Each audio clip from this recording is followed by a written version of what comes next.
but we did choose the best we could find. Roll the tape.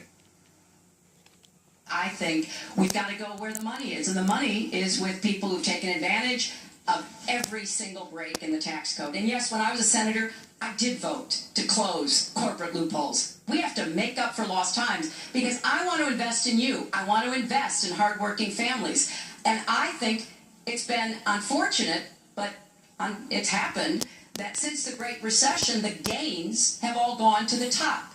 And we need to reverse that. Okay, so even the Republicans are above 50%, and this is leaners because they are all uncommitted. Right. But on the uncommitted side, you ask them if they lean, which way they lean.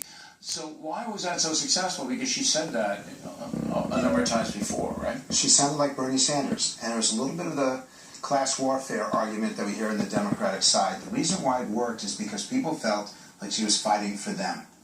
There's too much from both political candidates that it seems like they want you to vote for them. In that clip, she was speaking on behalf of hardworking families. Okay, which is that's what resonated. Now, you made an aside that there weren't that many good moments for her. I didn't think she did that badly. I just think that Trump stepped up his game. And yet he still had some weaknesses.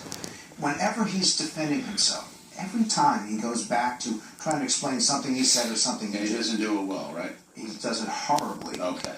Well, we'll get to his apology in a moment, but this was Trump's best moment, according to Luntz. Go. There has never been anything like this where emails and you get a subpoena, and after getting the subpoena, you delete 33,000 emails, and then you acid wash them, or bleach them, as you would say, a very expensive process. So we're going to get a special prosecutor, and we're going to look into it, because you know what? People have been... Their lives have been destroyed for doing 1/5 of what you've done. And it's a disgrace. And honestly, you ought to be ashamed of yourself.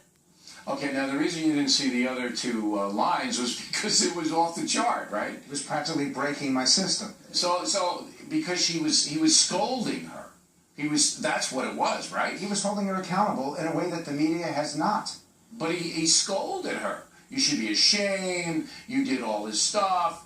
And so the independents and the Trump leaners, that went off the chart. But even the Hillary Clinton leaners, it was above 50%. And the reason why is as angry as they are with Donald Trump and his tax returns, and how they still feel that he needs to release them, which obviously you won't, they're much more upset over Hillary Clinton and her emails. Trump's tax returns about his own personal life. Her emails are about government and national security. Exactly. Right. Okay. So that was Trump's best moment in the whole hour and a half. Because it represents accountability, which is something that they believe is not happening in Washington. Well, it's also not happening to Hillary Clinton because she doesn't do a lot of interviews, and the press, obviously rooting for Donald Trump, which is a smart rooting strategy against Donald Trump. By the way, if I'm her, yeah, I actually would go to the Tower Bridge in London, and I would stay there for the next 28 days. Yeah, and she will. She's going to hide out, I think. All right, here is the Trump apology on videotape. Go.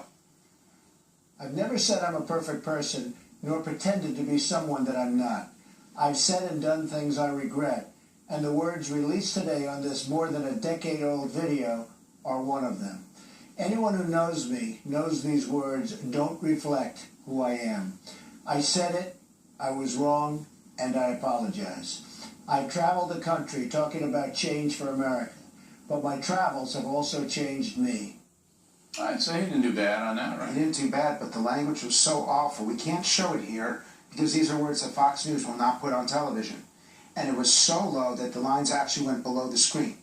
When voters got a chance, and very few of our uncommitted voters are the people who matter most, very few of them had actually heard the full words of what he said. So you had to play that first, what he said, and then play his apology. Correct. That's how you set it up. So when you played the horrendous audio and video off the Access Hollywood bus, the lines went below sea level. They were the worst of anything we've ever tested. Okay. It was even worse than Bill Clinton trying to define what the word is during the impeachment trial. But the explanation, at least half of them bought it. Because he actually said the words, I apologize, I'm sorry. But there's one problem, which is you notice he was reading from a teleprompter. Yeah. I would have advised him to speak from the heart. Yeah. It's okay to miss a few words. It's okay to stumble, because that's what we do in reality. Mm-hmm. In that case, He needed to be even more himself, even more sincere, and he should have done that in the debate as well. All right, Frank Luntz. Waters on deck. It's Columbus Day. Does anyone care? Waters is next.